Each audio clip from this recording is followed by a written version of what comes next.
Então vamos nessa, pessoal. Instrução normativa 128, né, de 2022. Para quem eventualmente aí não me conhece, meu nome é Teodoro, tá bom? Sou professor na área previdenciária. Também coordeno aí a ESA, né, a área previdenciária da ESA. Então, um prazer estar aqui com vocês para a gente conversar um pouquinho aí sobre a Instrução Normativa 128. Eu acho que o que é interessante, né, o que eu gosto sempre aí de colocar, e venho falando, né, quando converso sobre a Instrução Normativa 128. Antes de mais nada, é legal a gente ver essa sistemática, tá, que eu coloco aqui para vocês, ó, que é uma sistemática, na verdade, de mercado, tá? Então, o que a gente tem hoje no mercado previdenciário? Vejam bem, o sistema, tá? Então, a gente tem um sistema de seguridade social, onde a previdência social, ela acaba estando aí inserida nesse contexto, tá? Ah, Teodoro, mas o que isso aí tem a ver com a Instrução Normativa 128? Na verdade, num primeiro momento, ela não guarda uma relação direta, obviamente. Mas, lá na frente, ela vai guardar, porque a Instrução Normativa 128 se aplica a muito dessas questões que aqui estão. Mas o principal ponto aqui para nós, pessoal, é a questão de oportunidade, tá? E eu venho falando muito isso porque a área previdenciária, como não é segredo para nenhum de vocês que aí estão, ela vem crescendo bastante, tá? Ela vem crescendo bastante, é uma das áreas que mais crescem aí no país. A propósito, deixa eu até colocar aqui no chat, não sei se todos vocês me seguem ou não lá no Instagram. Quem não me segue, basta me procurar lá, que eu sempre estou postando decisões e novidades também, tá? É @teoagostinho, tá bom? Me sigam aí, que depois, no final, nós vamos fazer uma brincadeira lá também sobre essa aula de hoje. Agora, veja, por que está desenhado dessa forma, então? Por que está aqui saúde, né? Aonde é que entra essa questão da saúde na nossa atuação? Nós poderíamos pensar, pô, professor, mas não guarda, né? Não tem relação nenhuma essa questão aí da saúde com a área previdenciária. Na verdade, tem, pessoal. Por que tem? Hoje, também é comum uma área, tá, de atuação para a advocacia, naquelas questões de planos de saúde, né, principalmente naquelas questões onde o plano de saúde não quer cobrir determinado tratamento ou não. Muito bem, isso acaba sendo interessante para nós, por quê? Porque aqui você tem a possibilidade de estabelecer uma parceria com estes profissionais aqui. E por que é interessante aqui a parceria, né? Por que ela acaba se demonstrando interessante para nós? Porque quando esse cara entra com a ação para aquela pessoa que possui um plano de saúde, possivelmente essa pessoa que possui plano de saúde, ela contribui para a Previdência, tá? Ela contribui para a Previdência. Se ela contribui para a Previdência, ela é segurada. E aí, nesse momento aqui, quando nós temos essa decisão lá no âmbito da saúde, tá? Mas, quando nós temos essa decisão, em regra, é reconhecendo que aquela pessoa tem um problema, tem uma doença, tem uma incapacidade. E aí a gente pode utilizar, eventualmente, essa prova emprestada, né, essa sentença, aonde está reconhecendo a necessidade do tratamento, justamente para dar entrada aqui depois em algum benefício por incapacidade. Então, aqui não é uma relação direta com a Previdência, tá? Dentro desse escopo que eu estou conversando com vocês aqui, de oportunidades, mas acaba sendo uma possibilidade, sim, de você estabelecer, por que não, uma parceria com esses profissionais, tá? Justamente para que você possa aí mapear, né, para que você possa ter ainda mais possibilidade de atuação ou de casos para a atuação dentro do teu escritório, tá? Então é algo que muitas vezes fica aí, digamos assim, eu não gosto de usar muito essa palavra, não é abandonado, mas muitos profissionais da área acabam não olhando para essa possibilidade, tá? Então aqui seria uma possibilidade bacana aí de parceria desse ponto de vista, né, do ponto de vista de mercado. Aqui na questão da assistência social, aí eu coloco, né, a questão do LOAS, aqui a gente tem uma oportunidade muito legal, pessoal, tá?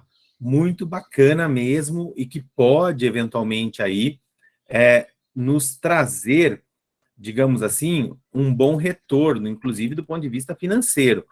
Olhando aqui para vocês, né, quem está com a câmera aberta e com o microfone, quem que já atua há bastante tempo no previdenciário, ou há algum tempo, enfim, está começando, e já atua com o LOAS ou ainda não atuou? Vou chamar aqui pelos nomes de quem eu estou enxergando aqui. A Marcela, que levantou a mão. Já atua com o LOAS, Marcela? Já atuo. Eu faço LOAS. Não entendi. Faço LOAS. Eu atuo. Legal. Então, a Marcela já faz. Tá o Joel aí, não sei se faz. A Letícia. Mas o fato aqui é para aqueles que, eventualmente, ainda não se interessaram, né, nessa questão da atuação com o LOAS, para mostrar que é interessante. Por quê, pessoal? Ah, mas o LOAS, professor, ele paga só um salário, né? Ele paga um salário mínimo, não sei se vale a pena. Então, aqui, o que eu vou falar para vocês, na verdade, o enfoque que eu vou dar nesse exemplo, não é tão somente um enfoque financeiro, tá? Porque a questão de atuar com o benefício assistencial, ele é legal também, porque, de certa forma, você está trazendo dignidade para um determinado grupo de pessoas, tá? Você pode, se quiser, aí é de cada um, né? Mas você pode, inclusive, se for da sua vontade, você pode atuar nestes casos e também não cobrar. Aí, como eu estou dizendo, é de cada um, tá? Eu vou colocar aqui do ponto de vista com a possibilidade de cobrança, porque eu vejo que é interessante. É um tipo de serviço ou de benefício de população, cliente, que muitos advogados em início de carreira ou no meio da carreira, ou até no, assim, já muito experiente, acabam não querendo atuar, até porque não é bem preconceito, mas é porque pensam que isso aí não vai trazer retorno. E não é bem assim, tá? Fora a questão do retorno de dignidade, né, que isso aqui não teria preço, eventualmente, para essas pessoas, existe sim a questão da possibilidade do retorno financeiro. Por quê? Vamos imaginar, pessoal, que aqui é uma casa, tá? Tudo bem? E aí nessa casa moram 4 pessoas. Todas recebem um salário mínimo, tá? E você vai dar entrada no benefício assistencial para essa aqui, ó, uma senhora que já tem 65 anos. Com isso, a gente já fala qual é o critério também do benefício assistencial. Tem 2 critérios, tá? Ou é o critério da pessoa com deficiência, não é incapacidade, tá, pessoal? É deficiência. Ou então, a questão do requisito etário. E aí, na questão do requisito etário, o requisito é de 65 anos, tanto para o homem quanto para a mulher, beleza? Então, vamos imaginar que a gente fosse pedir no requisito aqui etário, beleza? A IN não alterou num todo, tá, German? A IN, ela atualizou alguns pontos referente ao benefício assistencial, ao procedimento, até porque a lei que regula o benefício assistencial não é a lei que regula os benefícios previdenciários, haja vista que o LOAS, né, o benefício de prestação continuada, ele é um benefício assistencial e não um benefício previdenciário, beleza? Bom, e aqui você tem essa situação. Nesse primeiro momento, é claro que para essa pessoa, que a hora que eu dou entrada junto ao INSS, e aí vem uma primeira questão, tá? Eu sou obrigado a dar entrada no INSS mesmo sabendo que eventualmente o benefício será negado? Sim, eu sou obrigado a dar entrada justamente porque nós temos que ter o prévio requerimento administrativo. Por que eu sei que eventualmente isso vai ser negado? Porque somando a renda, né?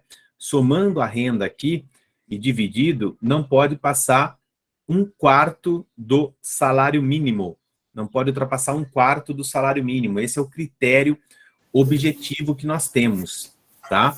Agora, qual que é o ponto interessante aqui nesse critério? O ponto interessante é que o STF, ele veio e flexibilizou isso aqui, tá?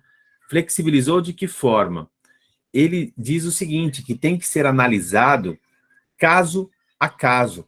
E quando ele fala que tem que ser analisado caso a caso, aí abre uma possibilidade de atuação bastante interessante para nós. Então, vamos a esse caso aqui, olha.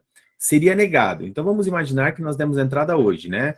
26/7/2022. Contando com um milagre aí, no dia 26/8/2022, o benefício já sai como indeferido. Muito bem, a gente pega isso e eu vou entrar para o judiciário, vou entrar no judiciário, perdão, justamente me utilizando desse entendimento do STF. Aqui no TRF3, região do TRF3, não sei quem atua ou não aqui em São Paulo, né, na região, está dando em média 2 anos, para ser bem conservador, tá? Bom, 2 anos, então a gente pode multiplicar aqui 1.200, tá, que é o salário mínimo, vezes 24, beleza? Vamos pegar aqui, ó, 1.200 vezes 24, igual 28.800, sem atualizar, tá, pessoal? R$28.800. Se a gente colocar aqui, ó, vezes 30%, que é o que você eventualmente cobraria, a média nacional, esse cliente renderia para você R$8.640, numa perspectiva aqui conservadora, é claro, só dos percentuais referente ao atrasado, fora se eventualmente cobrar aí mais 3 benefícios, né? Então, se fosse cobrado aqui 3 benefícios e 30% dos atrasados, nós estaríamos falando aí mais ou menos em R$12.000, de um cliente, tá? Que em regra, é dispensado por muitos advogados. Então, aqui você poderia, se utilizando, né, desse entendimento atual com relação ao STF, trazer dignidade para esse ser humano, para essa pessoa ali que está desprovida de rendimento, e, é claro, também trazer um rendimento aí para o teu escritório. Uma petição relativamente simples, de 4 a 5 laudas aí no máximo, tá? Que você vai usar. É importante muito aqui os fatos, o conjunto probatório, justamente para conseguir provar o quê? O estado de miserabilidade dessa pessoa, tá? Mas é uma oportunidade bastante interessante que a gente tem na área previdenciária atualmente. Diga, Rogério. Bom dia, professor. Só para fazer uma pergunta sobre os honorários. Rogério Lang levantou a mão, pode falar. No caso da concessão de antecipação da tutela da ação, é permitido a cobrança de honorários 30% sobre um ano de benefício? Você precisa ver a tabela da sua subseção, tem tabela que permite que você cobre em cima da tutela, tá? Dificilmente, não é muito comum, eventualmente, se conseguir tutela atualmente nos casos de benefício assistencial, tá, Rogério? Mas, caso você obtenha, existe a possibilidade de cobrança desde que sua tabela autorize. Tudo bem? Obrigado, professor. Imagina, vamos lá. Bom, continuando aqui, né, a gente passa, então, por isso, e lembrando aqui, né, sempre que você tem a possibilidade, eventualmente, de escalar, né? Quando eu digo escalar, é ter bastante pessoas nessa situação. E isso acaba sendo interessante atualmente, tá? Porque muitas pessoas, infelizmente, pelo momento que nós vivemos, acabou perdendo o emprego, acabou perdendo a renda, e muitos se encontram em situação de vulnerabilidade atualmente. Então, talvez seja aí uma possibilidade aí interessante de prospecção, tá bom? Voltando lá, aquela questão que eu estava falando para vocês, né? A gente entra em definitivo aí na Previdência, tá?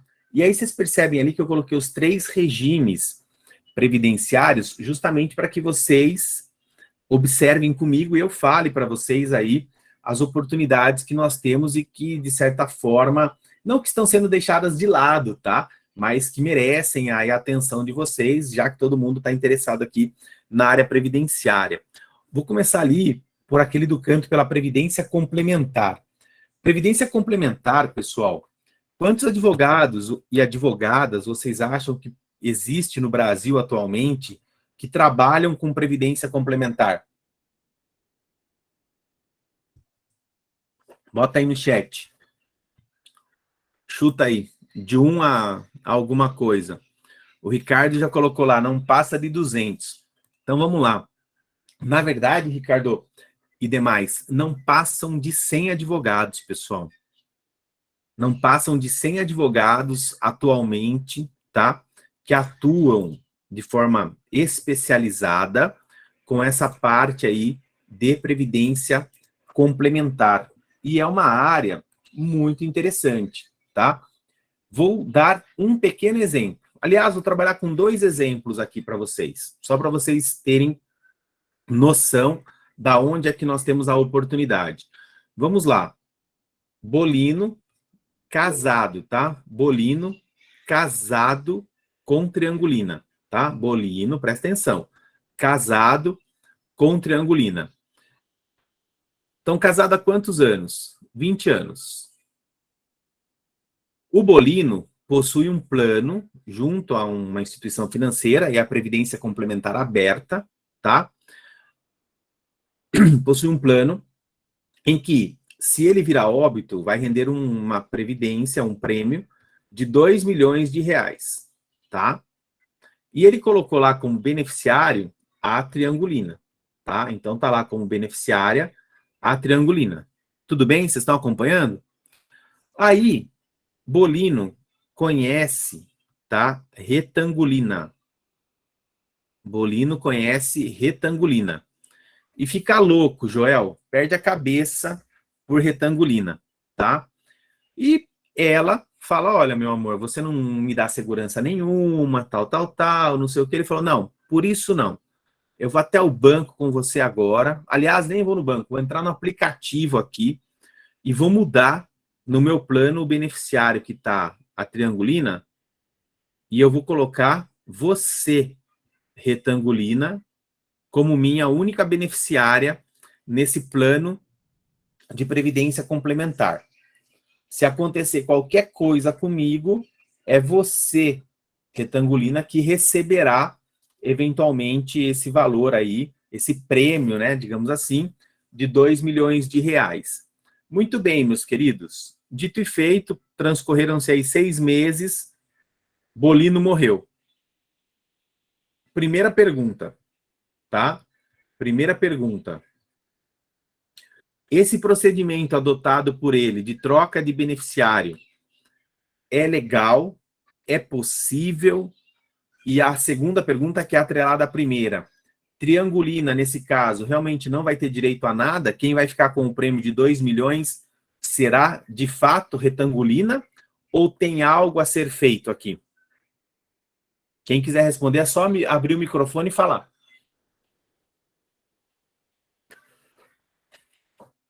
Bora? Acredita que não o quê, Tainara? Tem que acredita que não para um lado ou para o outro? Eu não entendi. E aí, pessoal? Bora, vamos lá. E aí, Joel? Falando Joel porque está na câmera aqui. O César também. Bom, professor, eu acredito que tem que vir o que prevê o contrato ou a regra do jogo, né? Então, esse é um dos detalhes, tá, Joel? Bem observado. Por quê? Você falou a palavra contrato, né? A previdência complementar, ela tem um binômio, tá, pessoal? Qual que é o binômio que, de certa forma, conduz a previdência complementar?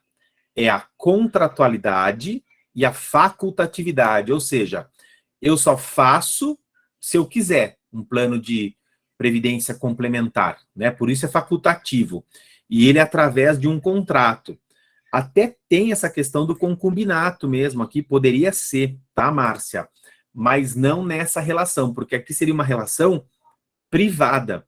Então, em princípio, olha que loucura, em princípio, retangulina, que seria então aqui, vou colocar entre aspas, tá, pessoal? Retangulina, que seria a amante, ficaria com o prêmio. Em princípio. Atualmente, temos decisões do STJ dizendo que se Triangulina, que é a esposa, né, provar que viveu, que estava, que tinha o ânimos familiar e que de fato aqui, ó, essa relação seria um concubinato impuro, existem algumas decisões mandando dividir o prêmio, mas não ficar integralmente com a esposa, salvo se ficar comprovado má-fé, simulação, que aí seria diferente. Agora, qual é a responsabilidade também do advogado previdenciário aqui? Imagina que você fosse advogado da Triangulina, tá? E nós estamos falando aqui num prêmio de 2 milhões, eu dei de exemplo, mas poderia ser menor o contrato. A mesma decisão do STJ, e aqui é que na minha opinião, é onde recai o perigo, ela vem e fala o seguinte, que poderia ser dividido porque nós temos aqui na situação da previdência complementar algo similar, tá? Algo similar à previdência social. E aí, por que isso é perigoso? Porque aí, eventualmente, se Retangulina estiver bem assessorada, pode-se pegar essa decisão daqui para tentar se utilizar, tá? Para tentar se utilizar junto ao INSS, beleza? Junto ao INSS, para dividir a pensão do regime geral. Então, tem que tomar um pouquinho de cuidado, e isso aqui vem acontecendo bastante. Então, se ainda não bateu no escritório de vocês, pode ser que daqui a pouquinho vá surgir. Então, fica aqui a dica, antes de colocar outra situação de previdência privada, que vocês também aprofundem o conhecimento nessa área. Olha o tamanho, olha o universo desse mercado para só 100 advogados, no máximo 150 no país aí, atuarem, tá bom, pessoal? Então, aqui a gente tem, literalmente falando, a gente tem dinheiro em caixa, que a gente pode aí prospectar essa clientela, tá bom? Diga, Suelen.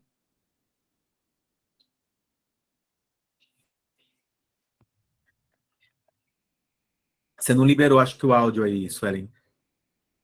Perdão, professor. Bom dia. Tudo bem? Bom? Tudo jóia, professor, você? Tudo jóia também. Professor, coincidência, eu estava estudando uma recente, né, jurisprudência aqui do nosso STJ, aqui em São Paulo, sobre o artigo 793. Isso não vai ferir o artigo 793 do Código Civil? Porque, no caso, a amante, né, que era assegurada, ela não recebeu o prêmio, né, nessa jurisprudência. Então, mas veja, você está falando de regime geral ou de previdência privada? Não, porque vai ferir o artigo 793, sabe porque, na minha concepção, ela também, se ela receber o prêmio, vai também influenciar na previdência privada quanto ao regime geral. Então, influencia, só que são institutos, são regimes diferentes. Tá? A previdência privada, ela tem natureza privada. Eu poderia, por exemplo, vou fazer uma pergunta aqui para você. Eu poderia ir lá no banco agora, ou aqui mesmo pela internet, enquanto a gente está conversando, adquirir um plano de previdência complementar e colocar você, Suelen, como minha beneficiária, porque eu simpatizei com você? Tem algum impedimento nisso? Não, no caso de amante. Não, mas aí, essa relação diamante, a gente traduz e tem efeitos para as questões sucessórias, para as questões de pensão por morte no âmbito do regime geral, aí a gente tem um enfrentamento maior. No âmbito da previdência privada, por ser natureza contratual, em princípio, não há nada que tenha vedação nesse sentido. Pode ser amante, pode não ser amante, pode ser amigo, pode não ser amigo. Num primeiro momento, não tem, tá? A vedação. Agora, existirá a discussão, como eu estou falando para vocês. Hoje, atualmente, as decisões mais modernas, mais recentes, elas vão no sentido de verificar. Peraí, esse cara tinha uma vida em comum com a esposa durante 20 anos. E aí, nos últimos 5 meses ou nos últimos 3 anos, ele mudou a beneficiária do plano e colocou fulana, né? Colocou fulano ou fulano, porque aqui a outra parte pode ser homem ou mulher, tá? aí existem questionamentos. Mas o que eu estou querendo deixar claro para vocês aqui é que não tem a vedação. Não criem a vedação na cabeça de vocês no âmbito da previdência privada, porque justamente ela é contratual, tá? Ela não guarda relação de natureza jurídica como a previdência social. Lá na previdência social, aí a gente vai ter todas essas discussões de relacionamentos paralelos, relacionamentos em conjunto com outra pessoa e a pessoa é casada, aí é diferente, tá? Aí o judiciário já vem tendo o entendimento de que se ficar comprovado que seria um concubinato impuro, não há que se falar em divisão de pensão, mas ainda assim a gente tem decisões para todos os gostos aí, tudo bem? Tá certo, professor, obrigada. Tá bom? O Rogério coloca aqui, no caso do falecido com 70 anos e a beneficiária com 20 anos, há má fé? Em princípio não, Rogério, salvo se provar. A idade aqui, volto a repetir, do ponto de vista de iniciativa privada, e é isso que nós temos que ter em mente aqui, quando a gente fala de previdência complementar, num primeiro momento não dá para se falar em má fé, tá? Salvo se provar que ele foi induzido a fazer, que ele foi ludibriado a fazer o plano. Agora, veja, pessoal, uma coisa é falar, tudo bem? No nosso caso aqui, como nós somos da área do direito, a gente precisa o quê? Provar. Então, as coisas serão estabelecidas em prova, tá? Bom, para finalizar aqui, um outro exemplo sobre previdência privada, que aí também é bastante interessante e, infelizmente, cresceu muito em decorrência da pandemia, tá? Vamos lá. Quando o sujeito vem a óbito, tá? Quando o sujeito vem a óbito, aí lá na questão de direito civil, nós temos que fazer o quê? A gente tem que regularizar, né, aquela situação, e é feito o quê? O inventário, certo? Sobre o inventário, tem aquilo que a gente chama de espólio, né, que é o valor que o cara, eventualmente, o homem ou a mulher, deixou aí de herança. Sobre esse espólio, incide um determinado imposto. Vocês lembram o nome ou não? ITCMD. Muito bem, Márcia. ITCMD, tá? Que é o Imposto de Transmissão Causa Mortes. Aqui em São Paulo, se não me falha a memória, foi aprovada uma lei para que pudesse ir até 8%, né? Me parece. Mas vamos aqui trabalhar com a média, que era 4%, tá? Qual que é a pergunta? Mesma coisa, vamos imaginar que foi esse cara que morreu aqui, que ele deixou um plano de previdência privada, valor R$2 milhões. Sobre esses valores aqui, ó, R$2 milhões, incide os 4% de ITCMD ou não?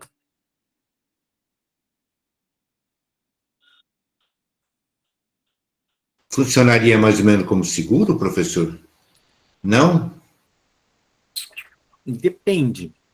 Pode até se equiparar. Depende do plano, Márcia? Quais tipos de plano? Seja mais específico. O Cristiano diz que não.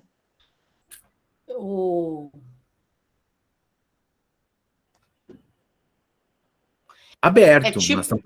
Nós estamos trabalhando com exemplo aberto, Márcia. Tipo o VGBL, que não tem inventário?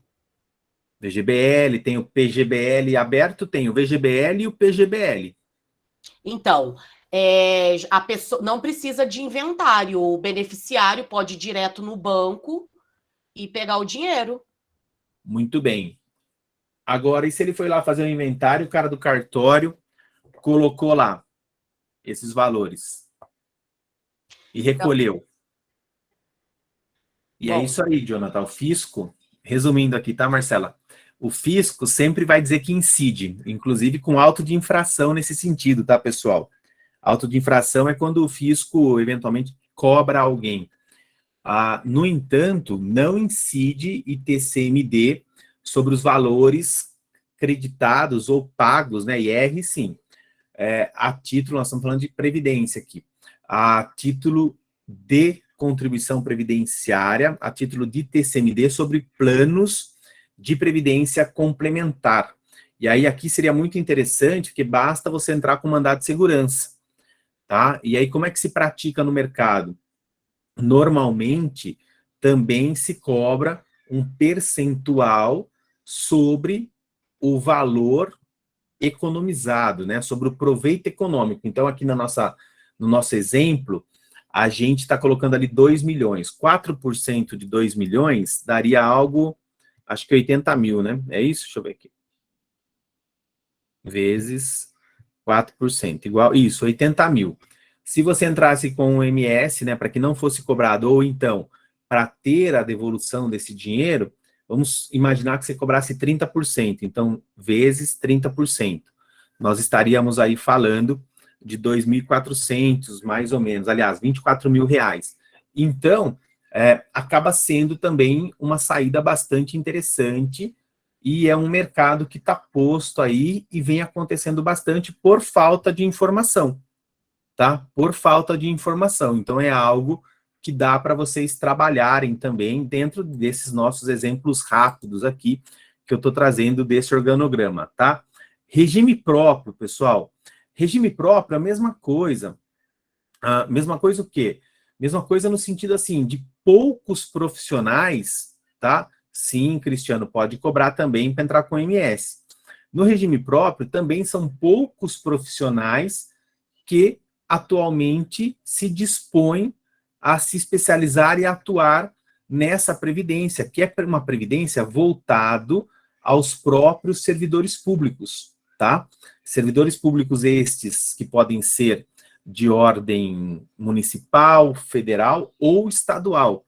E aí, com um agravante, ou melhor, com um estimulante, que é todas as previdências municipais, agora 22 e 2023, elas terão que obrigatoriamente fazer a sua própria reforma, tá? E estão liberadas para efetuá-la de acordo com a sua legislação. O que isso quer dizer? Isso quer dizer, por exemplo, que o município de São Paulo vai ter uma previdência, já tem, né? Vai ter um regramento, e o município do lado, Barueri, Osasco, Santo André, São Caetano, Diadema, poderão ter outros, tá? Poderão ter outros, e terão. E aí, o que pode acontecer? Vamos pegar um médico, ou um enfermeiro, profissional da saúde, que, em regra, é possível cumular, né? Cumular, que eu digo, terem mais de um regime. Ou mesmo um juiz. O cara é juiz estadual, tá? O cara é juiz estadual no estado de São Paulo, mas também ele é concursado na Faculdade Municipal de São Bernardo. Então, esse cara, ele está atrelado a 2 regimes próprios, um estadual e outro municipal, que, incrivelmente, poderão dispor de forma diferente sobre determinado benefício. Então, isso também abre aí para a gente uma possibilidade, né, bastante interessante de atuação, tá, pessoal? E aí, no regime geral, que é onde a gente vai focar também aqui algumas mudanças, né, trazidas pela IN, aí é lógico, existem todas as possibilidades, mas eu vou destacar tão somente algumas. Na questão de benefícios em espécie, tá? Na questão de benefício em espécie, ganha atualmente bastante destaque as questões dos benefícios por incapacidade, tá? São os benefícios que normalmente vêm dando muito problema, tá? Vem dando muito problema. E atenção especial para suspensão indevida destes benefícios e, igualmente, muita atenção para a conversão daqueles segurados, né, que estão recebendo o antigo auxílio-doença, atualmente auxílio por incapacidade temporária, na conversão para a aposentadoria por invalidez, atualmente denominada de aposentadoria por incapacidade permanente. Por que você tem que ficar atento a essa questão? Porque com a reforma da Previdência, o cálculo da aposentadoria, ela acabou ficando desfavorável para o segurado. Então, o que você precisa se atentar? Atualmente, tem algumas decisões, poucas decisões, dizendo que esse cálculo ele é inconstitucional, tá? Mas isso é tese, tá dentro do judiciário ainda, vai demorar para se resolver. E, de forma mais imediata, o que é que você precisa ficar atento, tá? Na minha opinião, você precisa ficar atento e atenta a, caso tenha a conversão, ou se for solicitar a conversão, é provar que essa incapacidade, ela era anterior à data da promulgação da reforma da Previdência. Porque aí você pode, eventualmente, alegar aquela questão do tempus regit actum, né? Que é a lei que regia naquele momento. E aí o cálculo não será desfavorável ao seu cliente. Tudo bem? Temos a questão do planejamento previdenciário, que também é uma realidade, né? E vem aumentando bastante aí a procura dos clientes, tudo bem? Nesta situação. E, por fim, a questão da advocacia empresarial previdenciária, que também é uma área super bacana, é um campo bastante interessante para que você possa atuar aí. Claro que nesse caso da advocacia empresarial, aí você vai atuar, digamos assim, a favor, né? Ou se colocar à disposição das empresas. E aí o principal objetivo é trazer redução naquilo que recai as contribuições previdenciárias, tá? Um campo bastante fértil, também com poucos profissionais aí dispostos a atuar. Tudo bem, pessoal? Até aqui, tranquilos? Joia. Então vamos lá, vamos em frente. O que o Rogério está falando aqui? Tive um caso exatamente nesse assunto, onde a DIB foi em outubro de 2018, o juiz fixou. Então, você teria que questionar, você teria que recorrer, tá, Rogério? Justamente questionando essa data. Você precisa verificar os elementos, né, que foram estabelecidos lá na perícia, para que você possa retroagir aí, tá?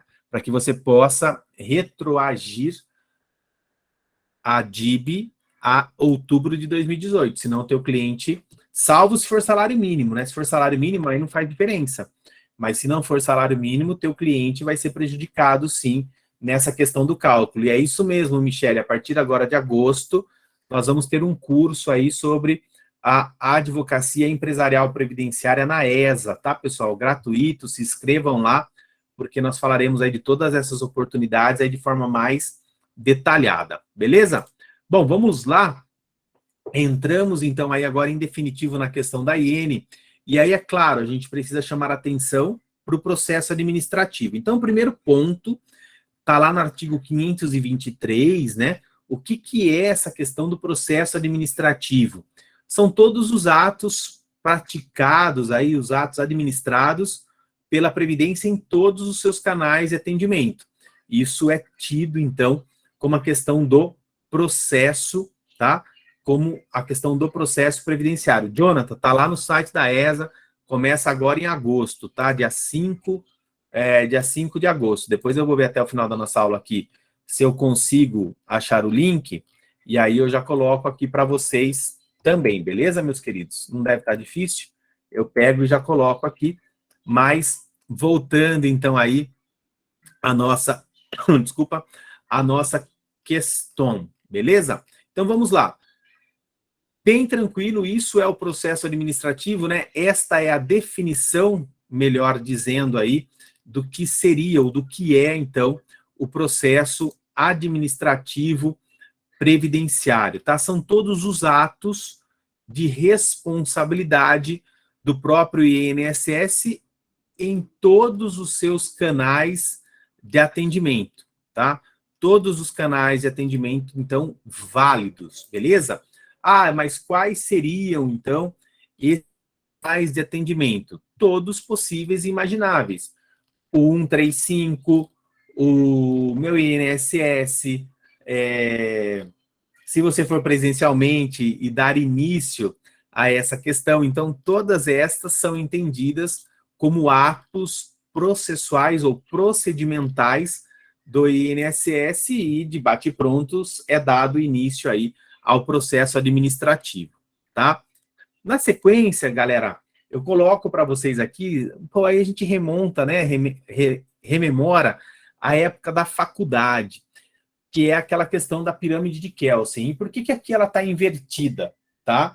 Ah, é uma inversão de valores? Não, não é isso, mas do ponto de vista, tá? Do ponto de vista... Ô, Nádia, legal, se você puder, põe o link aí, fazendo um favor no chat pro pessoal, tá? Senão, só para não sair daqui, para o servidor, pessoal, do INSS, ele está atrelado justamente a fazer a análise da IN primeiro, tá? Isso não é porque ele quer, mas é porque ele é obrigado. O servidor, ele está atrelado a fazer esta análise. Obrigado, Marielle. Ó, a Marielle colocou aí o link, pessoal. Então, quem tiver interesse, é só se inscrever lá, vai ser gratuito, é uma área nova, bem legal aí, tá? E aí é por isso que a IN, ela ganha importância para nós, beleza? Vamos lá, dando sequência. Isto aqui é um ponto que não é trazido, ou não foi trazido pela IN, mas foi trazido pelo decreto 10.410 de 2020, e aí eu coloco aqui para chamar a atenção, tá, de todos vocês, que é o seguinte, olha o que o artigo 19, F, do decreto 10.410, para quem não está muito sintonizado, ou é novo na área previdenciária, o 10.410, pessoal, ele atualizou o decreto 3.048 de 99, tá?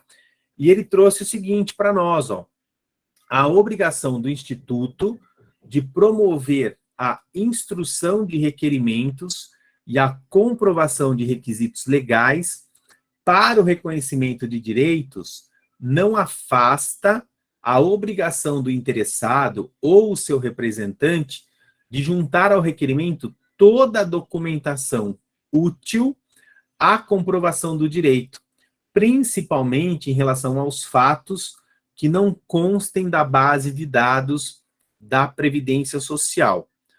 Ou seja, pessoal, é muito importante no âmbito administrativo que vocês coloquem todas as provas, todos os documentos daquele teu cliente. Uma outra pergunta recorrente é a seguinte, professor, quando a gente vai entrar na esfera administrativa, né, que eu vou fazer o prévio requerimento, vale a pena eu fazer uma espécie de petição administrativa? Vale, tá? Eu entendo que sim, principalmente porque depois, se o teu pedido for negado, ou não for aquilo que você eventualmente queria ou desejava, você tem como provar que foi solicitado. Agora, presta atenção, tá? Essa petição administrativa, ela até pode seguir o padrão judicial, mas você não vai colocar a jurisprudência. Volto a repetir, o servidor, ele não está atrelado à jurisprudência. Ele está atrelado ao que diz a instrução normativa. Tudo bem? Mas é interessante. Bom, vamos lá. Seguindo. Sai de cena, então, pessoal, a instrução normativa 77, tá? Que ficou aí por um longo período, né? A vigência dela. E aí entrou no lugar a instrução normativa 128. Entrou no lugar em março. Depois disso já vieram várias alterações aí, outras instruções, outras portarias, já atualizando a própria instrução normativa 128. E isso não é novidade para nós, né, que somos da área previdenciária, porque o previdenciário a gente até brinca que se você piscar, já mudou alguma coisa, né? Hoje mesmo, se bobear, já sai alguma outra orientação, alguma outra portaria, e assim é a área previdenciária. Então ela nos obriga que nós fiquemos, né, a todo momento mega atualizados.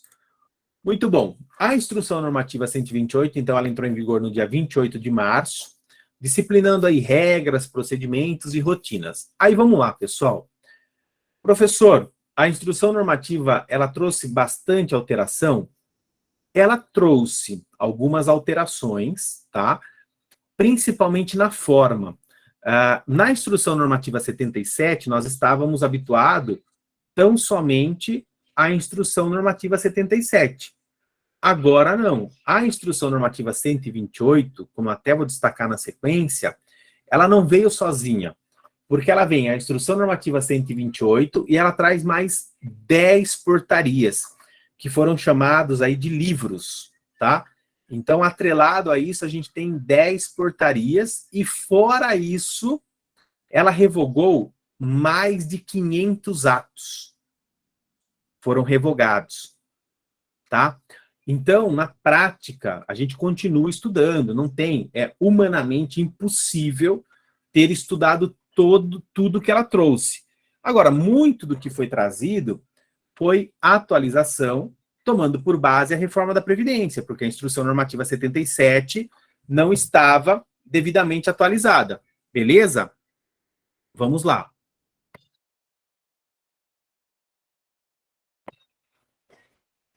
As portarias são essas, tá? Esse material depois eu vou encaminhar para a ESA, para que eles encaminhem para vocês, e todos eles, ó, estão hiperlinkados, tá?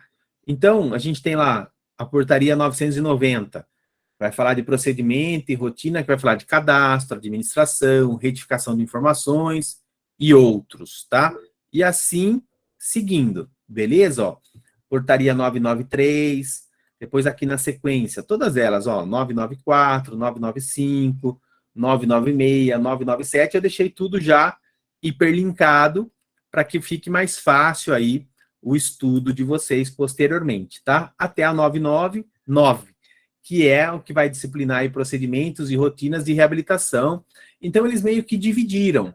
Cada portaria aqui, então, volto a repetir, que também é chamada de livros, foi chamada de livros, traz um determinado. Esse quadro aqui também, muito interessante, tá? Muito interessante, eu vou encaminhar para vocês esse material também. Ele traz o que para a gente? É um comparativo, depois eu vou mandar ele completo. Mas ele vem lá e fala, ó, resolução 325 de 1969. Tá onde na instrução? Ah, tá lá no artigo 45, inciso 19, da instrução normativa 128. Tá? Então, isso aqui vai facilitar muito o trabalho de vocês também. Ah, e esse memorando circular? Ah, mas eu não lembro o que fala. Bom, aí você clica, vai ver o que falava, e já tem na frente aqui, ó, aonde é que se encontra na nova IN. Tá? Esse material aqui vale ouro, pessoal. Então, vou encaminhar para vocês aí bonitinho também, tá?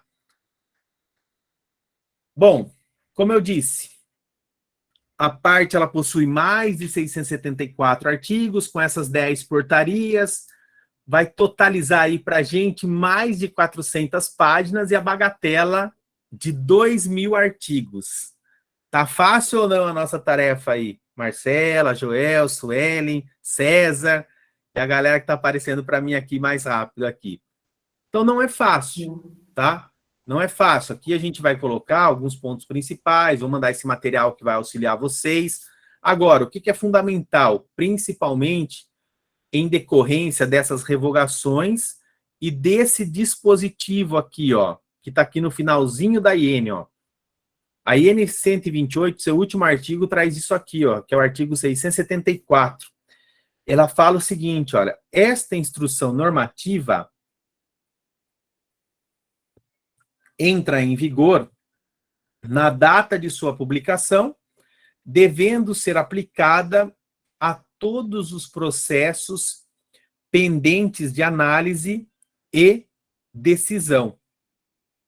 Então, o que nós temos aqui? Só 2.000, Cristiano, pouquinho, tá facinho para nós.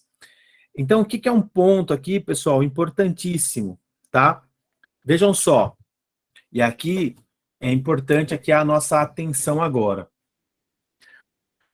O cliente chegou no teu escritório, ou você está com o cliente aí, e a gente sabe também que hoje existe um problema bastante sério junto ao INSS, né? Na demora da análise, né, ou de análise desses processos, desses pedidos. Então, o que nós temos que fazer? Chegou o cliente ou o benefício foi concedido, você vai precisar comparar. Principalmente alguns benefícios em especial.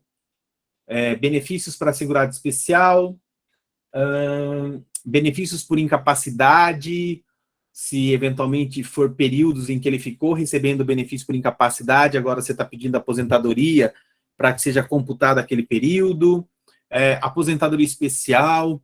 O fato é que você vai precisar verificar, primeiro, eu dei entrada antes de 29 de março de 2022. Então, se você deu entrada antes de 29 de março, qual que era a instrução normativa vigente? Era a 77. O que você vai ter que fazer? Você vai ter que comparar com a 128. Por quê? Porque se na instrução normativa 77, pode ser um pouco difícil de ocorrer, mas algumas situações específicas pode, tá? Se na instrução normativa 77, o dispositivo que estava lá for mais vantajoso do que o da 128, você vai ter que recorrer com base no tempus regit actum, para que seja levado em consideração o que dispunha na instrução normativa 77, que era a legislação em vigência à época que você deu entrada no benefício daquele teu cliente. Assim como esses atos aqui. Tá? Esses atos, vocês podem estar um pouco assustados, mas não fique, porque eu vou mandar para vocês esse quadro comparativo, ó. Deixa eu até abrir para mostrar para vocês, deixa eu ver se é esse aqui. Esse é outro já, que também eu já vou deixar aberto até para mostrar aqui, quer ver? Deixa eu ver se é esse aqui, que daí eu já vou mostrar como que vai, para vocês já ficarem mais calminhos. Aqui, ó. Como que eu abro aqui? É que eu tenho que tirar, né? Peraí. É que eu tenho que parar aqui a apresentação para colocar outra, né? Isso. Aqui, ó.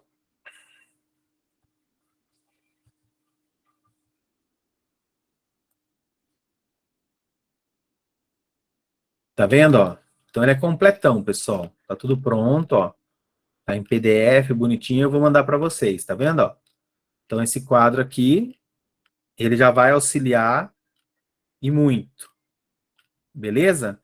Mas é algo que você tem que comparar. Não tem como, porque esses atos aqui, ó, eles foram revogados em março de 22. Pode ser que algum deles tenham sido admitidos, né, assimilados aqui pela instrução normativa 128, mas não em sua totalidade. E aí, se isso trouxer algum prejuízo para o teu cliente, que foi te procurar, ou algo assim, que já tinha dado entrada, aí você vai precisar recorrer. Tá claro isso, pessoal? Tá? Fora isso, galera, ó, deixa eu só mostrar aqui para vocês, tá? Porque como o nosso tempo aqui é um pouquinho mais curto, fora isso, ó, vou mandar isso aqui para vocês também. Aqui não é uma comparação da IN como um todo, tá? Mas de alguns pontos específicos, ó. Que é um material bem legal também que eu fiz, e aí vou disponibilizar para vocês, ó.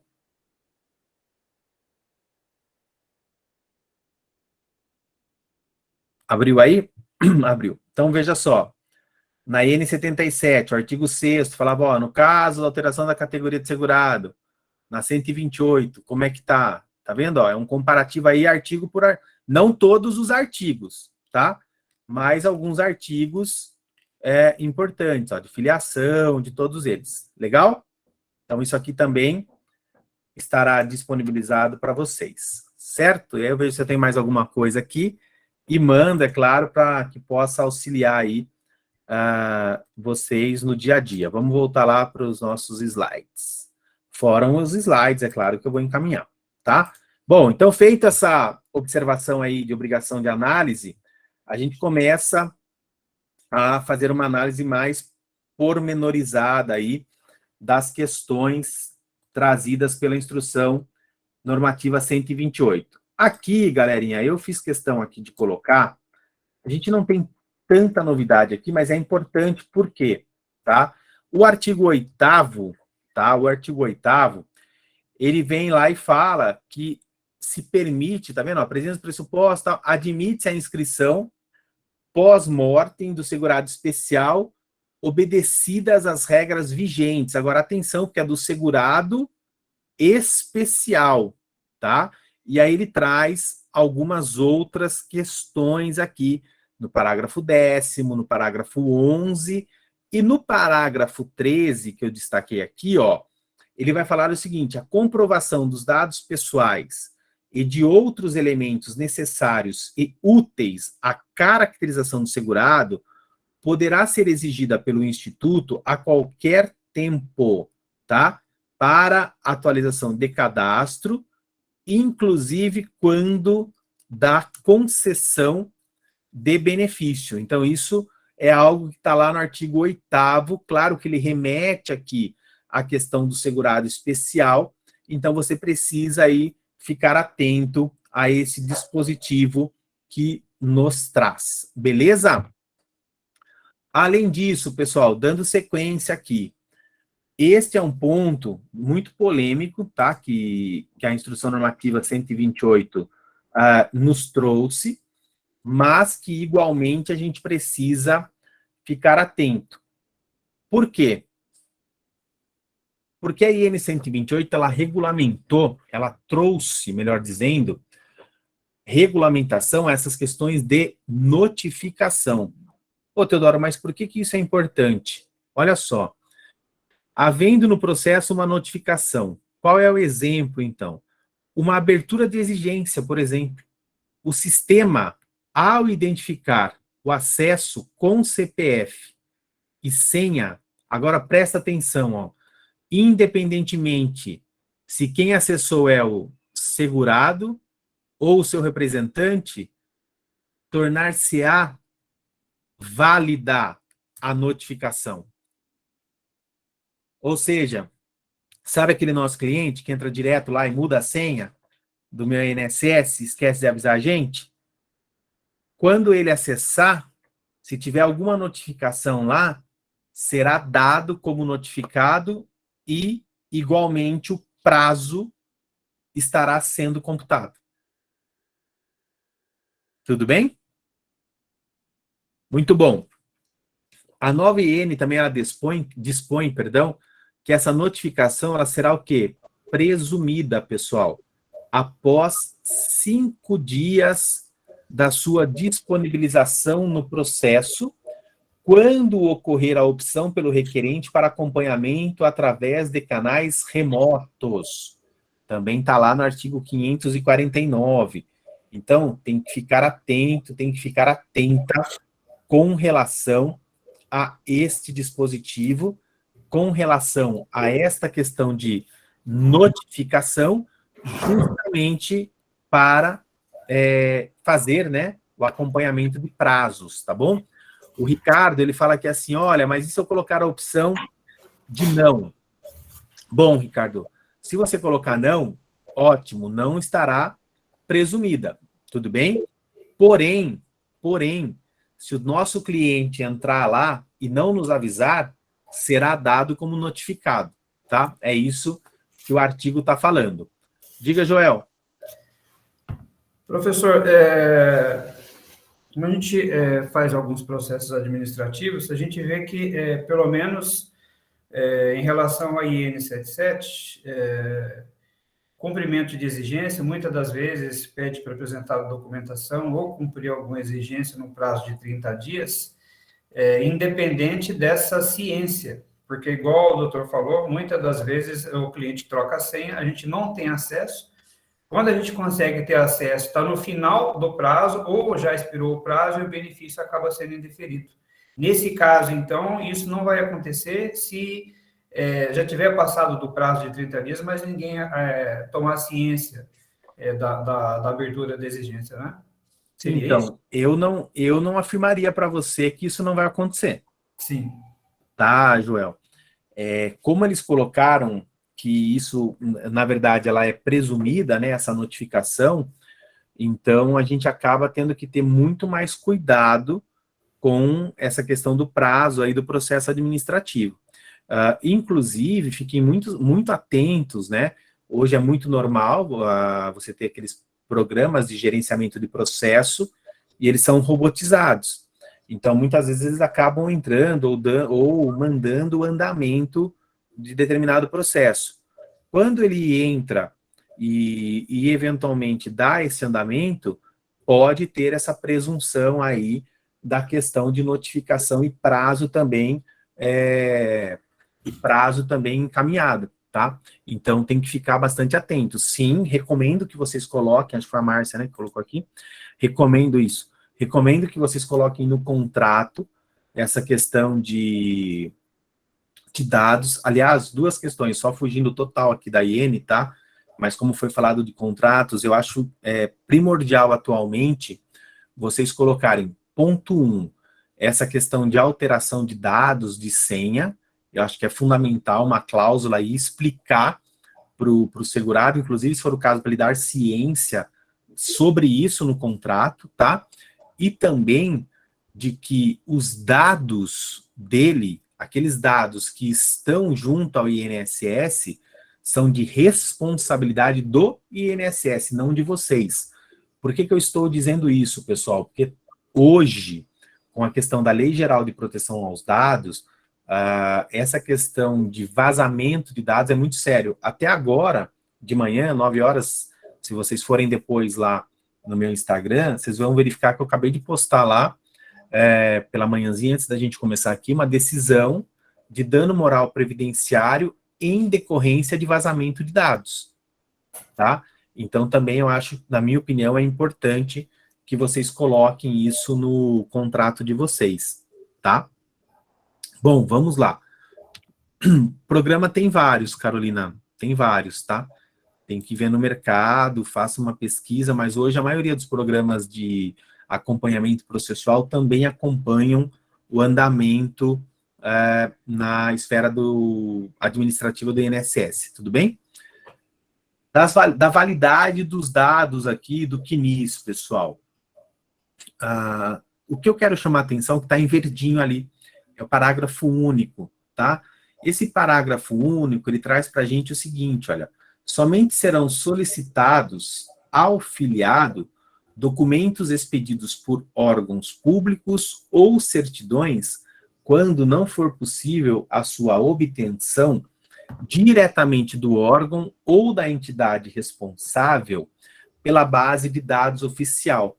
Esse parágrafo único, ele deve ser utilizado e abusado por nós.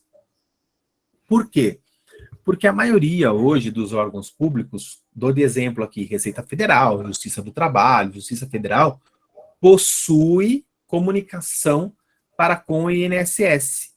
Então, o próprio Instituto, ele pode solicitar esses dados e não, eventualmente, abrir carta, né, abrir exigência para que seja cumprido. Então, você pode aqui, eventualmente, dependendo, é claro, da situação, recorrer ou entrar com uma medida judicial para que o próprio INSS faça essa comunicação e peça esses dados, tá bom? Então, é algo bastante interessante aí que a IN nos trouxe. Esse ponto vai estar no material, eu vou passar um pouquinho aqui, que eu queria passar uma outra situação para vocês, justamente por causa do nosso tempo aqui, tá? Que eu só abri para perguntas aí, mas eu queria chegar nesta questão, ó, que é, pessoal, a data de início da contribuição, né? Que é a retroação da DIC, muito falada, tal, quando você quer, eventualmente, aí, verter aquelas contribuições em atraso. Toma cuidado, porque a própria legislação, né, a própria IN, ela traz para a gente o seguinte, ó, é possível, sim, eu eventualmente fazer essa retroação da DIC, tá? Porém, estamos falando aqui de contribuinte individual, é claro, porém, só será admitida quando restar comprovado o exercício de atividade remunerada no período. Então, aqui é um ponto importantíssimo, tá? Por quê? Vamos lá, vou fazer aqui, pegar um slide em branco, para a gente fazer um exemplo, para a gente fazer o desenho. Vamos imaginar que surge lá no seu escritório um sujeito que está com um período em aberto que vai de 2018, 19, 20, 21, 22. Brincar aqui a 2021, vai, 22 ele está pagando. E esse período aqui ficou em aberto. E aí ele vem e fala, olha, eu queria eventualmente pagar, né? Eu queria recolher sobre esse período aqui. Primeira pergunta, pessoal. Ele pode recolher? Em princípio, pode, tá? Em princípio, pode, tá? Agora, o que é que você tem que ficar atento? Que não é só pedir a emissão de guia. Se certifica de perguntar para o teu cliente se ele tem prova do exercício do trabalho. Por quê? Porque senão corre-se o risco de, num segundo momento, receber a grana, que eu ainda, veja, ninguém vai falar, eu não quero receber isso, mas não reconhecer o tempo de contribuição, porque não teve exercício da função, tá? Não teve a comprovação do exercício. Então, tem que ficar atento a esta questão, tudo bem, pessoal? Fora que, para computar esse período como carência, só será possível se você voltar a verter contribuição sem que ele tenha perdido a qualidade de segurado, que é um outro ponto importante aí a ser observado. Tudo bem? Tranquilos? Joia. Então, vamos lá. Essa questão do extrato analítico é mais uma crítica, porque eu acho que perdeu a oportunidade aí, com esse meio digital que nós vivemos hoje, o INSS de desobrigar esse carimbo e essa assinatura. Só um minutinho, pessoal.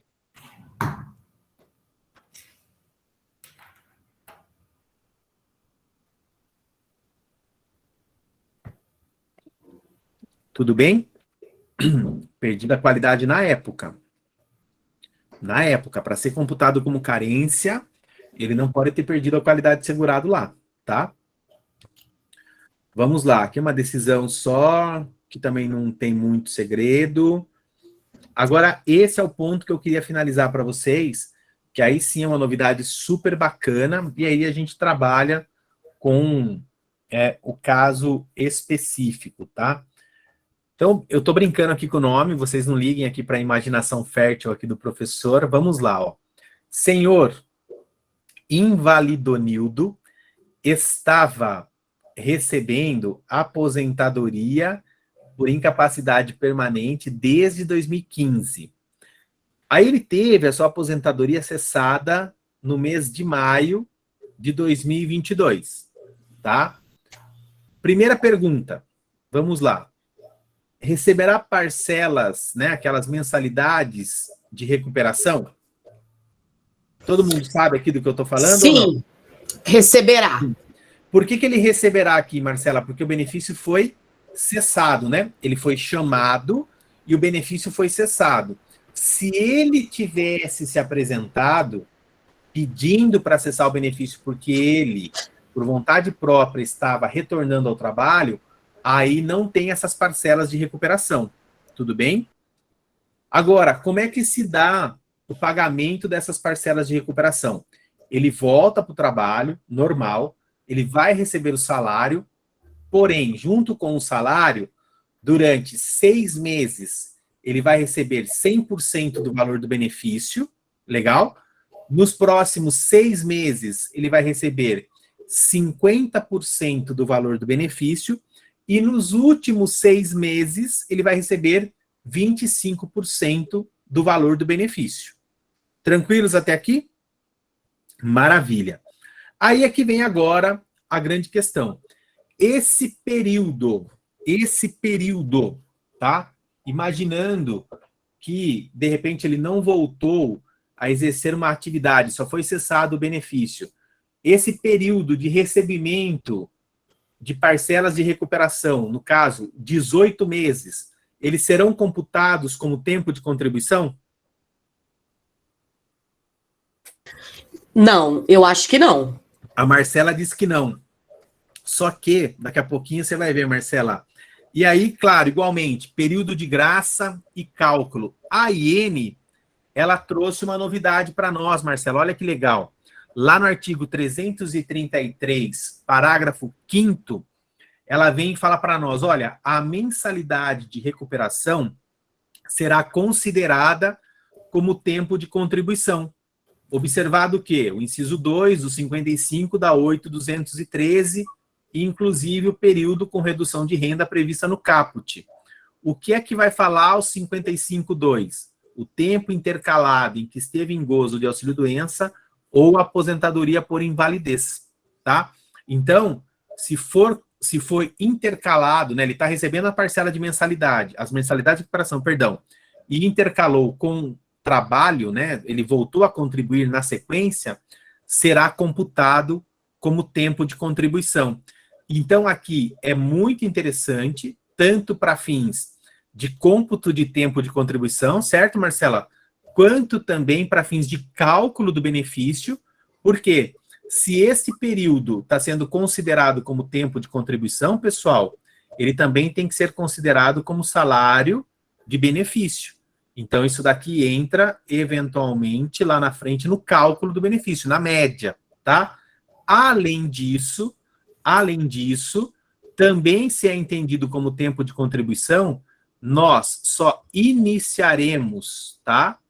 Só iniciaremos o período de contagem de manutenção da qualidade de segurado, né, aquele período de graça, após o recebimento da última parcela da mensalidade de recuperação. Então, na prática, esse cara está ganhando mais 18 meses dentro do período de manutenção da qualidade segurada. Compreenderam? Mas quando ele passar a receber 25%, pode ficar abaixo do salário mínimo, né? Boa pergunta, Marcela. Se quando ele for nos últimos 6 meses tiver abaixo do salário mínimo, a legislação não fala nada sobre isso, mas eu recomendo, tomando por base o artigo 19 do decreto 3.048, que vocês façam a complementação, para que seja complementado a salário mínimo e não tenha nenhum risco lá na frente. Certo? Tranquilos? Eu já vou abrir para a pergunta geral, tá, pessoal? Só quero finalizar com uma outra questão que foi trazida, que é justamente na questão do contribuinte individual e o período de graça, tá? A 8.213, sabe aquela extensão que nós temos do período de graça de mais 12 meses pelo desemprego? Então, o que acontecia? A 8.213, ela não trazia o contribuinte individual de forma expressa. E a gente tinha que ir para o judiciário. Por quê? Como que eu provaria o estado de desemprego? Todo mundo, na hora, remonta a ideia de que, seguro-desemprego, baixa na carteira, mas o contribuinte individual não tem isso. Então, a gente tinha que ir para o judiciário.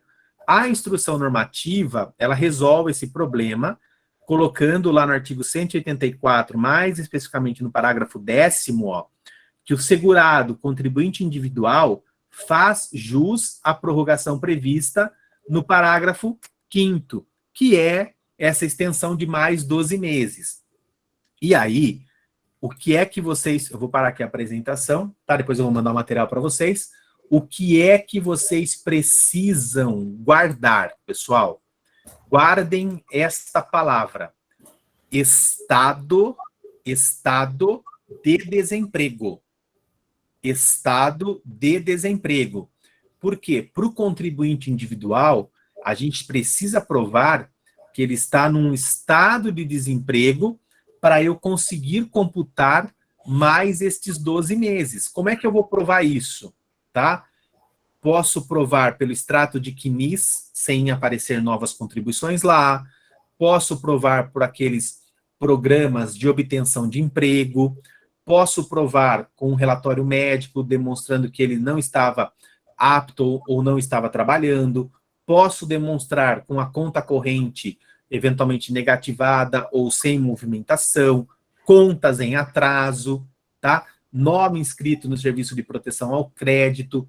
Tudo isso vai auxiliar a comprovar que ele estava num estado de desemprego e, consequentemente, a gente obter aí mais 12 meses de período de graça, que vai ser muito interessante e pode trazer um retorno muito legal, inclusive em casos de pensão por morte, benefícios por incapacidade, que muitas vezes essas pessoas ficam descobertas porque o INSS não concedeu sob a alegação de que ele não tinha qualidade de segurado, mas na verdade ele tinha, porque ele estava dentro desse período de graça. Tudo bem? Tranquilos? Diga, Joel. Doutor, eu ia fazer uma pergunta, mas o doutor já esclareceu, e eu acabei aprendendo isso na prática. Eu tive uma ação de aposentadoria por invalidez, foi um restabelecimento, e a gente teve uma improcedência, no recurso foi revertido, né? E aí foi para a fase de cumprimento de sentença, tivemos que elaborar os cálculos. Só que o cliente, ele, por óbvio, recebeu a parcela de recuperação. E a partir de quando que a gente faria esse cálculo? O juiz, como foi apresentado o CNIS no processo, o juiz determinou que o prazo inicial seria do dia seguinte ao fim do benefício que constava no CNIS. Só que eu tenho que observar que teve 18 meses, né? Na verdade, os últimos 12 teve redução, né? De 50% e de 75%. A gente teve que entrar com embargos de declaração tentando demonstrar essa situação, o que foi acolhido e a gente começou a fazer o cálculo da liquidação de sentença retroagindo 12 meses antes da data final do CNIS, senão o cliente teria uma perda significativa aí dos atrasados, na verdade, né? Sim. Sim. Entendeu, né? Entendi mais ou menos. Mas, assim, você não quis fazer uma pergunta, você só contou o caso, né? Foi isso, né? Que eu não tinha como obter essa informação, e eu acabei entendendo isso na prática, né? Não teve outra maneira. Não, mas a saída foi massa, Sim. porque aí você conseguiu não trazer prejuízo, né? Na verdade, ao cliente, né? Mas é algo que realmente precisa ficar atento, Joel. Parabéns aí, porque não tinha antes a informação, né? Agora ficou um pouco mais tranquilo, digamos assim. Porque, assim, o doutor sabe que quando é chamado para perícia revisional, passa por perícia, lá na cartinha da cessação do benefício dá uma data. Eu conto daquela data em diante. Se ele ficou recebendo parcela de recuperação ou não, para mim, a data da cessação do benefício foi dali em diante. E aí, como vai ter um decréscimo, né, nas parcelas de recuperação, eu vou incluir no cálculo aquilo que ele deixou de ganhar, né? Porque já não é mais o benefício integral, né? Sim, sim. Não, mas não tem muito... Eu acho que o raciocínio que você utilizou aí é um raciocínio bacana, tá? Justamente para você também não incorrer em risco, né? Isso. Quando eu digo você, né, o cliente necessariamente, né? Tá? Tem mais perguntas aqui? Tem alguém que levantou a mão, deixa eu ver aqui.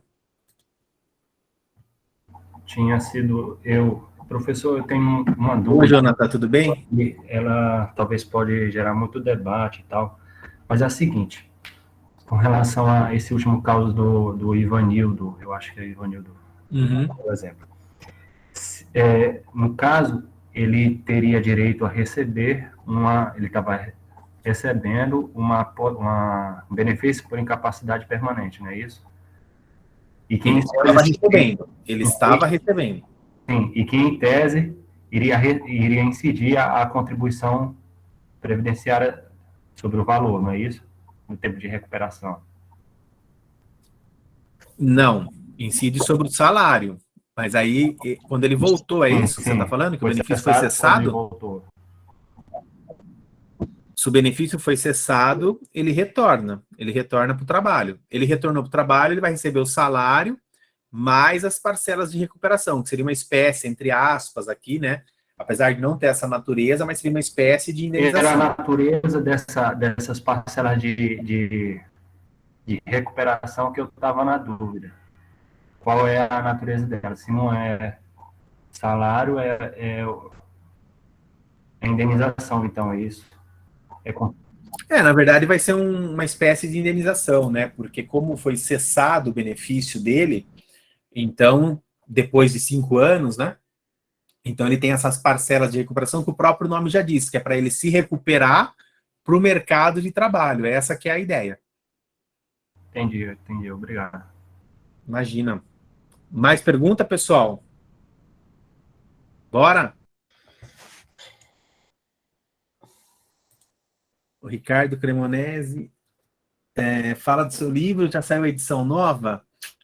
Qual livro seria o manual, Ricardo? Se for o manual, a segunda... Legal, o manual ele sai agora em agosto, pessoal. A segunda edição, tá? Pela Saraiva. Vai sair pela Saraiva Jura. Aí nós vamos fazer uma brincadeira. Eu vou fazer uma selfie aqui da nossa aula. Vou postar lá no meu Instagram daqui a pouquinho. E aí você só coloca lá, eu estava na aula, tal, que automaticamente vocês já vão estar concorrendo, beleza? E aí quando sair o manual, vai sair em agosto, tá? Quando sair, eu sorteio, ou então, melhor, vamos fazer diferente. Eu vou fazer a foto aqui, nossa, vamos abrir nas câmeras aí. Eu vou fazer a foto e eu vou postar lá. Aí vocês só comentem, só vai concorrer quem comentar, tá? E aí, eu vou fazer o sorteio. Quem ganhar pode escolher qualquer livro de minha autoria, tá? E aí pode ser o manual, se quiser esperar um pouquinho, ou pode ser o de dano moral, pode ser previdência complementar, crimes, direito previdenciário descomplicado, enfim, qualquer um, beleza? Mas enquanto isso eu não tirei a foto ainda. Vamos, abre as... Ó, quem não abrir a câmera, a chance é menor, hein? Professor, tô brincando. Professor, tem mais uma pergunta aqui, deixa eu saber lá em cima se tinham outras, que daí fica melhor aqui na ordem, tá? Bom, a Carolina tinha me perguntado, né, ó, qual o programa para acompanhar os processos administrativos? Cara, hoje tem vários programas que fazem esse acompanhamento, tá? O Astreia, o Advocato, Cálculos Jurídicos, acho que o IEPREV tem também, então você tem uma gama de oferta no mercado. O que eu aconselho?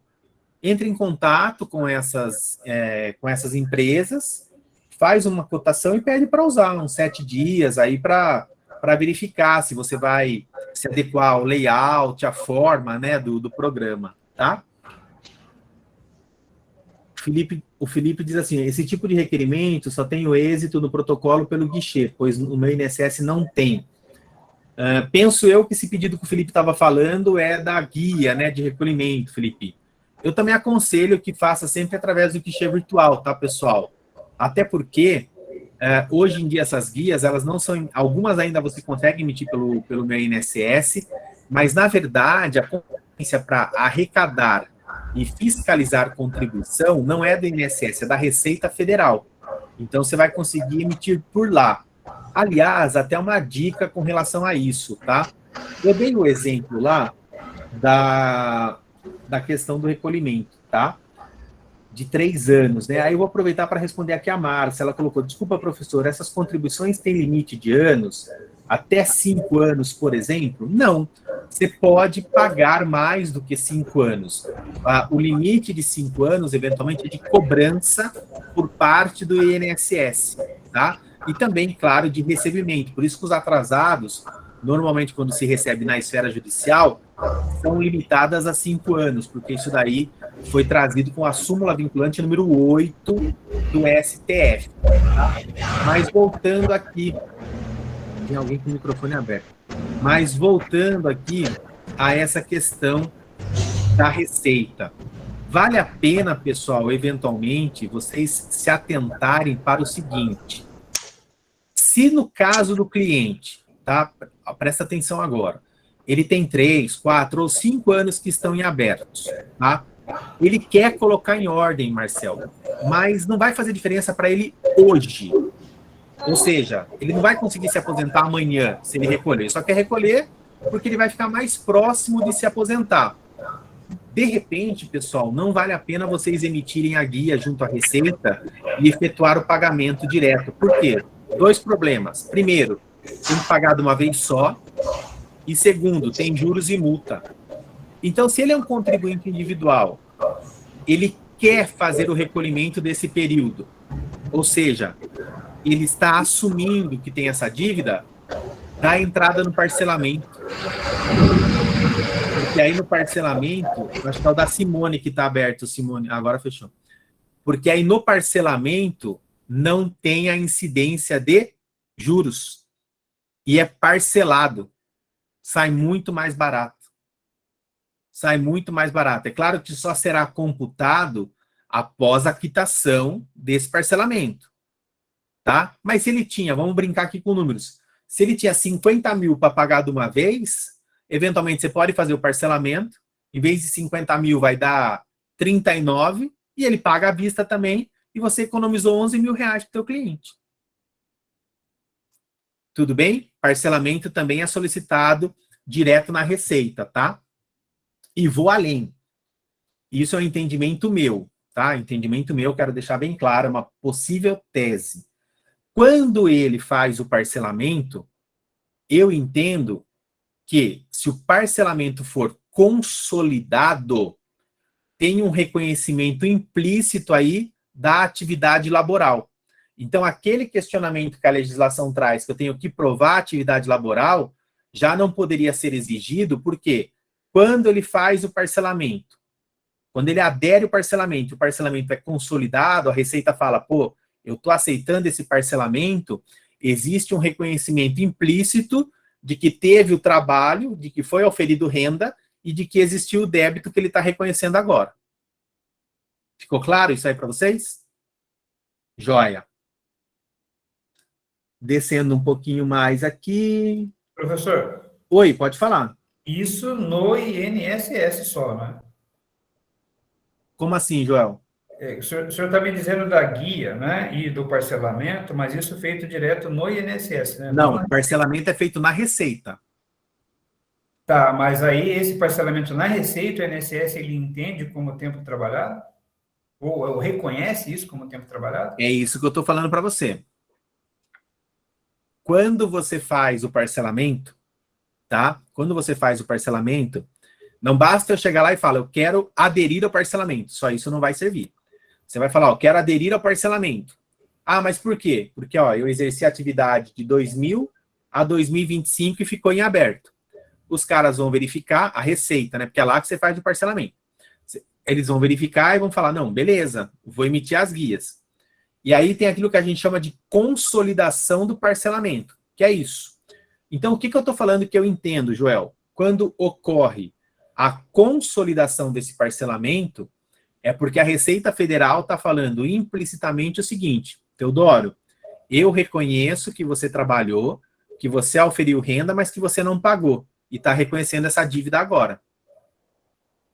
Tá? Mas estou falando que é um entendimento que eu tenho em cima da legislação. Eu não sei como isso vai ser encarado lá na frente. Então, é importante ainda que, além disso, o teu cliente tenha, sim, comprovantes de que ele exerceu a atividade laboral. Tudo bem? Entendeu? Tá bom. Ficou claro agora?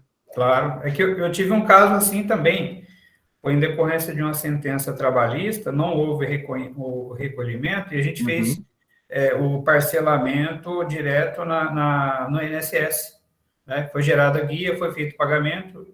Pelo INSS ter gerado a guia e feito o pagamento, ele entendeu aquele período como período trabalhado, porque se não comprovar efetivo exercício de trabalho, o INSS acaba não considerando, né? Mas perfeito. Considerado.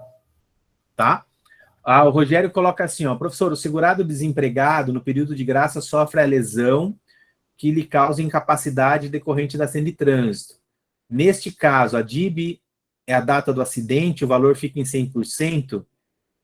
Então, você coloca que foi em 2018, né?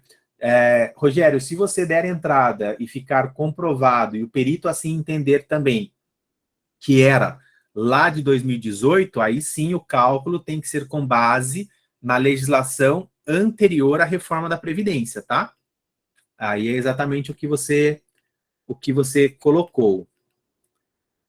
Marcela, professor, quando o senhor comentou que o contribuinte individual precisa comprovar a função, prestação quando contribui retroativo, me surge a seguinte dúvida. E o contribuinte individual que contribuiu em dia, quando vai aposentar, precisa comprovar o trabalho? O Instituto exige? Em princípio, não. Em princípio, se ele contribuiu, tem a inscrição, tudo bonitinho, se está vertendo a contribuição em dia, em regra, não existe essa necessidade, mas pode ocorrer. A legislação fala que tem que se provar o trabalho, tá? Mas é a possibilidade desse. Se você me falar na prática, eles cobram? Não se cobra, porque é você que está declarando quanto eventualmente lá está oferindo, está contribuindo, bonitinho, tá? E se for só para poder se aposentar? A Márcia perguntou, não entendi, Márcia, aqui. Se for para pagar o período em atraso para se aposentar, se for isso, Márcia, aí vai precisar comprovar a atividade, tem que ver se cumpre a carência para ser computado como tempo de contribuição, tá?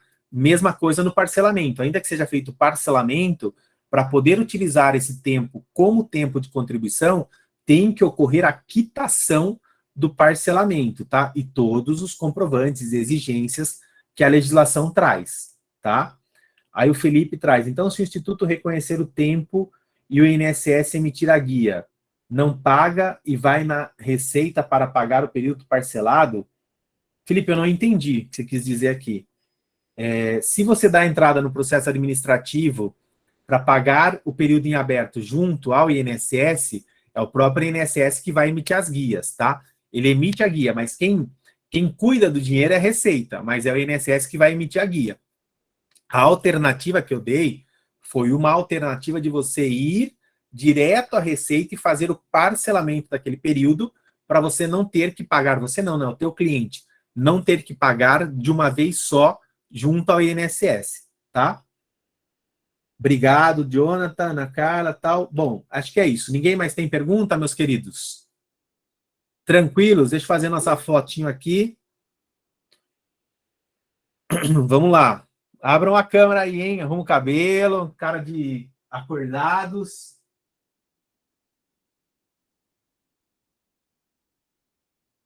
Vou arrumar aqui que eu tô tudo maluco aqui com o nosso debate, né, meu? Senão eu vou assustar vocês na foto lá.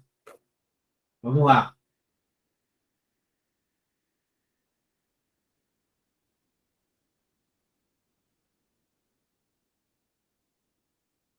Foi.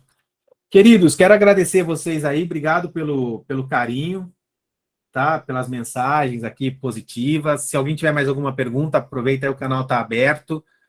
Vou mandar o material para vocês, para que auxilie. De fato, são algumas outras alterações que nós temos, acompanhem bastante aí, porque sempre, né, acaba que vai tendo novidade na área previdenciária.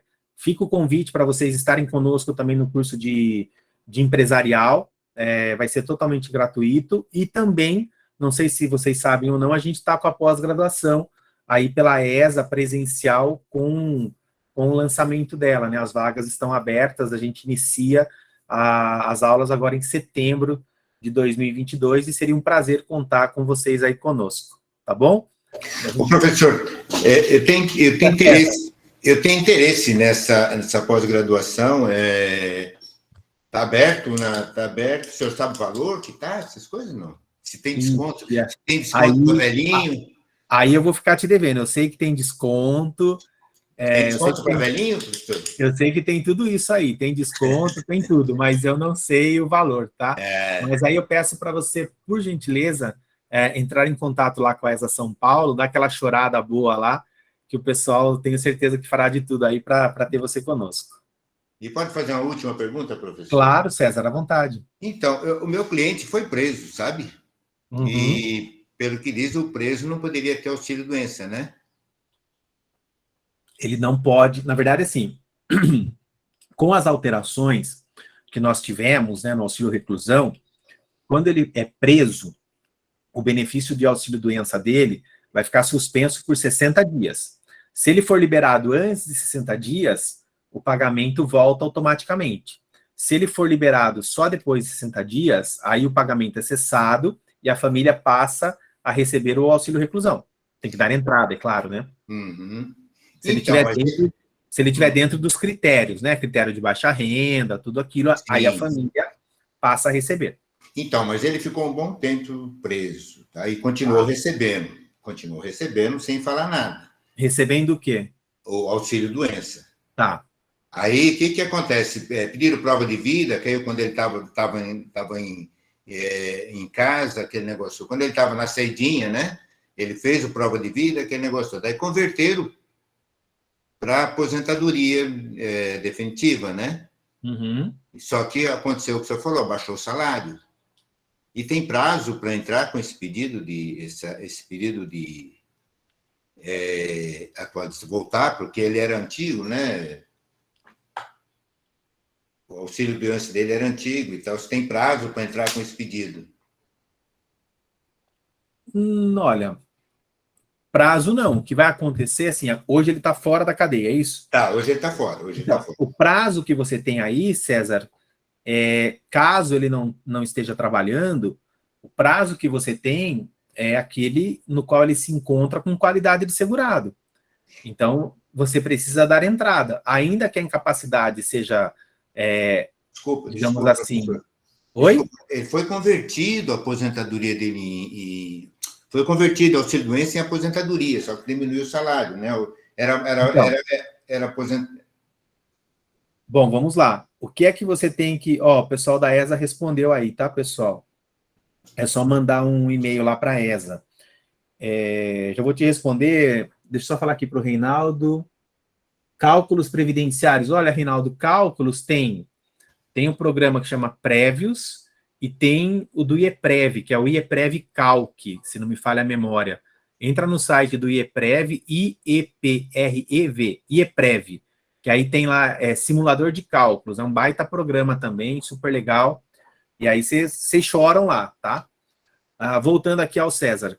César, o que você tem que fazer? Você pode entrar com um recurso, mas você tem que tentar provar que a incapacidade dele, né, era anterior à data da reforma da Previdência, ou seja, novembro de 2019. Bem anterior, bem anterior. Então, você tem que comprovar isso. Comprovando isso, tá? Comprovando isso, aí você eventualmente vai conseguir fazer a revisão. Perfeito. Tá bom? Ricardo, cálculos gratuitos... Obrigado, professor. Imagina, César, disponha. Cálculo gratuito, se não me falha a memória, no site do TRF4 tem um simulador de cálculo. Claro que não é tão completo quanto esses, né, que eu estou falando para vocês, mas tem por lá. E aí tem o do próprio INSS também, que é um pouco mais simples, mas é gratuito, tá? Material eu vou mandar aqui para o pessoal da ESA, Marta, e aí o pessoal vai encaminhar para vocês. Diga, Felipe. Professor, foi eu que fiz aquela pergunta. O cliente, ele pediu reconhecimento de um período de 5 anos. O INSS reconheceu 3 e gerou a guia. Só que a guia veio em mais de R$8.000. Sim, valor único. Nessa sua fala, então, haveria a possibilidade de não pagar essa guia, ir na Receita Federal e pedir, ou levar novamente as provas e pedir o parcelamento da dívida desses 3 anos? Eu entendo que sim, mas alertando o cliente dos riscos, né? Porque, veja, você conseguiu, ele, né, no caso, não sei se foi você ou ele que entrou direto. Foi o cliente. Então, o cliente conseguiu aí uma autorização direta, através de um processo administrativo junto ao INSS. Então, legal, serve de prova. Dá para ir até a Receita e fazer o parcelamento? Dá, claro que dá. O período está em aberto. Isso significa dizer que lá na frente o INSS pode ou deve reconhecer isso de forma direta? Não, não significa. Ele não está vinculado, então. Ele pode, eventualmente, ter o problema. Agora, se ele não tem R$8.000 na mão, Felipe, de repente vale a pena o parcelamento, ele já tem essas provas, né, esse reconhecimento, que lá na frente, se vier a dar problema, ele pode utilizar também. Perfeito. Uma última pergunta, professor. Teve um cliente que deixou para a contadora gerar as guias do INSS e foram geradas por cerca de 2 anos e meio as guias com data de vencimento entre o dia 20 e o dia 30. contribuinte facultativo e deu entrada na aposentadoria, o INSS, por óbvio, não considerou todos esses 2 anos. Haveria alguma possibilidade de tentar corrigir ou o jeito é pedir a devolução do valor pago? Devolução não vai devolver. Devolução, esqueça. O que pode acontecer, a não ser que ela entre com uma ação contra a contadora, tá? É período de danos, né? Contra a contadora. Exato, contra a contadora, porque devolução das contribuições pode esquecer. Tese furada, não vai dar certo. O que dá para você tentar fazer, mas é uma tentativa, é fazer um requerimento de acerto de CNIS. Para mudar as competências, antecipar, no caso, ou adiar? Não, é tentar colocá-los aí, talvez, tá? Num outro código, aí você vai precisar estudar direitinho lá, para ver se daria certo. Caso contrário, não tem muito o que fazer. Entendi. Porque o que não está sendo computado aí é a carência, né? Sim. Senão não tem muito o que fazer mesmo, Felipe, infelizmente. Ok, muito obrigado. Imagina. Mais alguém? Tranquilos? Bom, queridos, queridas, queria agradecer vocês aí por essa manhã, tá? Eu vou encaminhar lá para o pessoal da ESA o material, na sequência eles vão encaminhar para vocês. Vou postar a nossa foto lá.